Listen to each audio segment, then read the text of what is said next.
Yesterday, Russian Ministry of Defense officially declared an unlimited naval war, threatening to sink all civilian ships heading for Ukraine. It was declared that from June 20th, all ships that sail the Black Sea to Ukrainian ports shall be regarded as potential carriers of military cargo. The flag countries of such vessels will be considered to be involved in the Ukrainian conflict on the side of Ukraine, the Russian Defense Ministry said in a statement. Thus, the Kremlin has announced that it will destroy all such civilian vessels. In addition, Russia announced that a number of sea areas in the northwestern and southeastern parts of the international waters of the Black Sea have been declared temporarily dangerous for navigation. In fact, we are talking about the fact that Russia has declared an unlimited naval war, as the Third Reich did when it started sinking all the ships that were on their way to Great Britain. How it ended for him is also known. In connection with this event, I propose to talk about one interesting topic.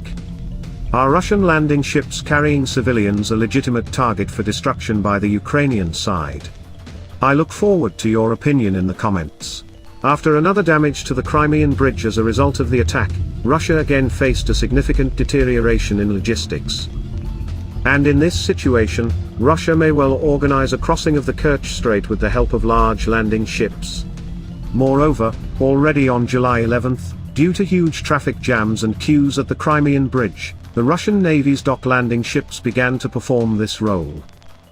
And in this context, the question arises whether such large landing ships are a legitimate target for destruction, even if Russia claims to use them only to transport civilians and vehicles.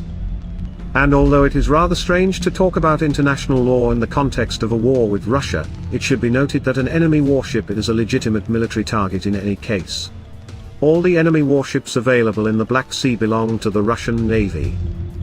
Also, these ships are armed with artillery systems, anti-aircraft artillery and MLRS, and are designed to fulfill military tasks and combat missions. In case the Kremlin plans to use warships for any humanitarian tasks, such a ship should be appropriately marked, its use should be warned in advance with indication of the route and data of the ship, and it should have armament exclusively for self-defense. Obviously, nothing of the sort has been done with regard to Russian ships in the Black Sea.